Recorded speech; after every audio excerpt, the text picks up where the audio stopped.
जाने जाते हैं। बेनोसा की उपाधि प्राप्त आप झारखंड से। सबको जोहार। जय जोहार, जय आदिवासी, जय भील प्रदेश।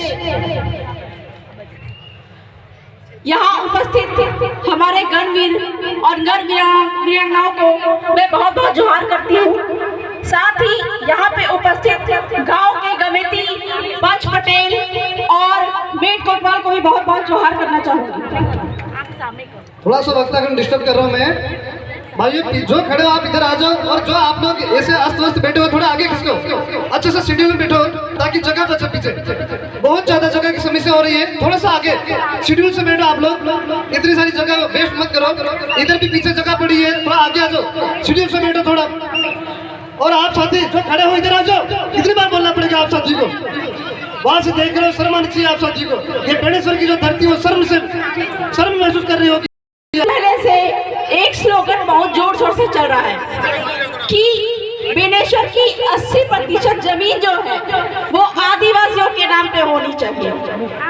पर मेरा ये कहना है कि पूरे भारत भर की, ना सिर्फ बेणेश्वर की, पूरे भारत भर की 100% जमीन आदिवासियों का होना चाहिए। ये मैं नहीं कह रही हूँ, ये माननीय सुप्रीम कोर्ट का 5 जनवरी 2011 का जजमेंट कह रहा है कि 8% आदिवासी ही इस भारत के मूलवासी है, एबोरिजिन है। और ये 80% जमीन की जो बात हो रही है वो तो हम लेकर रहेंगे। कैसे लेकर रहेंगे? ये भारत का संविधान, इसके तहत हम अपनी जमीन लेकर रहेंगे। हम यह बोलते हैं कि जल जंगल जमीन हमारा है, पर कैसे है? मैं आपसे पूछना चाहूंगी कि आदिवासियों का जल जंगल जमीन कैसे है? हम बोल तो देते हैं, लेकिन हमको जल जंगल जमीन पे अधिकार जमाने के लिए किस तरह से लड़ाई लड़नी है ये हमको जानना पड़ेगा। कल तक हमारे पुरखे तीर धनुष लेकर निकल जाते थे और अंग्रेजों से लड़ाई लड़कर, और जो अंग्रेजों के जनप्रतिनिधि थे, रजवाड़े थे, उनके साथ में लड़ाई लड़कर उन्होंने हमको जल जंगल जमीन दिलवाया। लेकिन आज हमको यह लड़ाई कागज और कलम से लड़नी है और अपनी जानकारी से लड़नी है। तो यह जो 80% जमीन की जो बात हो रही है, हमको कैसे लेना है?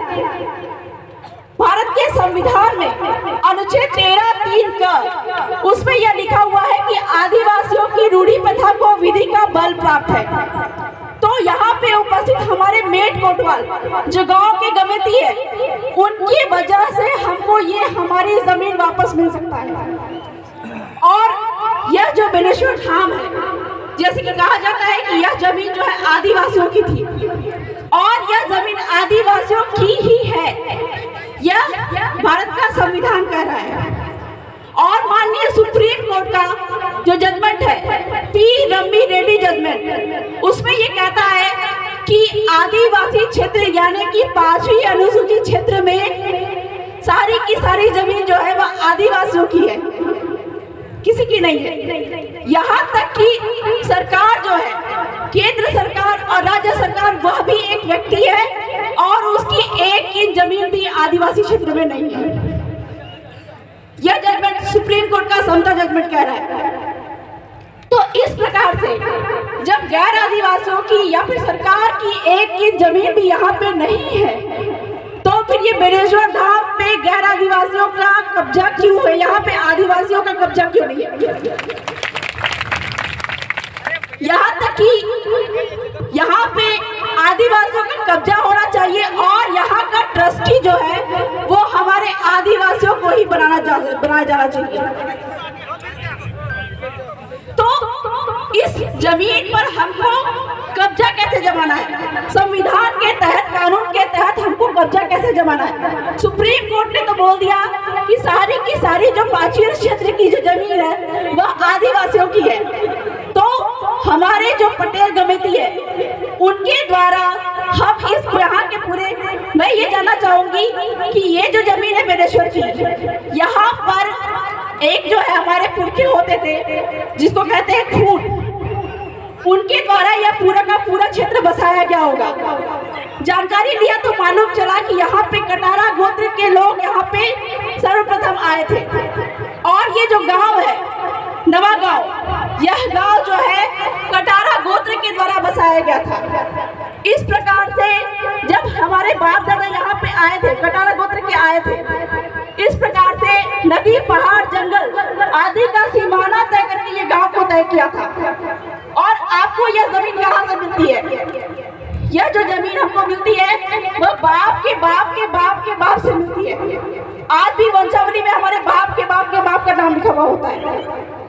जब इस जमीन के दस्तावेज पर हमारे बाप के बाप का नाम बसा हुआ है, लिखा हुआ है, तो यहाँ की खाली पड़ी जमीन जो है वो किसी और की कैसे हो सकती है? सरकार की कैसे हो सकती है? जब पूरा का पूरा गांव हमारे बाप दादा ने बसाया है तो इस जमीन पे भी आदिवासियों का ही कब्जा होना चाहिए। और कलेक्टर महोदय बाध्य है कि इस जमीन का पट्टा आदिवासियों के नाम पर ही करेंगे। ये मैं नहीं बोल रही हूँ, आपके राजस्थान टेनेंसी एक्ट और राजस्थान लैंड रेवेन्यू कोड जो है वह बोल रहा है कि यदि गांव किसी अपनी गांव की जमीन को, ठीक है, इस गांव का भी सीमाना होगा, इस गांव की जमीन के अंदर में जो गांव मिलकर किसी को जमीन अगर देता है तो वो जमीन कलेक्टर महोदय उसका पट्टा उसको उपलब्ध कराएंगे।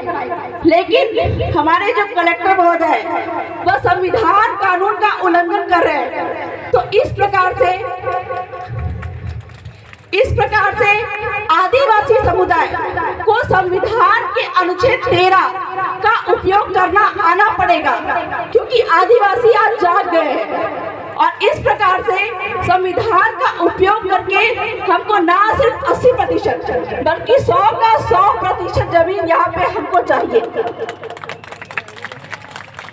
साथ ही साथ जो सुप्रीम कोर्ट का समता जजमेंट है वह क्या कहता है कि यदि सरकार भी यहाँ पे जमीन लेती है तो वह उसकी ट्रस्टी रहेगी। और हमारी मांग ये है, क्योंकि पूरा का पूरा जमीन जो है संविधान कानून के तहत ये पूरा का पूरा जमीन जो है वह आदिवासियों की है, तो इस प्रकार से बेनेश्वर धाम का ट्रस्टी यहाँ के मूल मालिक को ही बनाया जाना चाहिए, ताकि जितना भी रेवेन्यू है, जितना भी यहाँ पे कमाई है वह हमारे आदिवासियों को मिलना चाहिए। साथ ही साथ में सुप्रीम कोर्ट का समता जजमेंट ये बात भी कहता है कि आदिवासी क्षेत्र में अगर यहाँ पे किसी कंपनी या गैरों के द्वारा जमीन का अधिग्रहण किया गया हो तो यहाँ पे जो भी व्यापार रोजगार है वह यहाँ के स्थानीय आदिवासियों को ही मिलना चाहिए। तो इस प्रकार से अगर कलेक्टर महोदय यहाँ के स्थानीय व्यापार रोजगार के लिए आदिवासियों को नियुक्त नहीं करते हैं तो इस प्रकार से कलेक्टर महोदय भी संविधान का उल्लंघन करते हैं। और इस वजह से संविधान का उल्लंघन करने की वजह से हमको उनको कोर्ट में लेकर जाना पड़ेगा।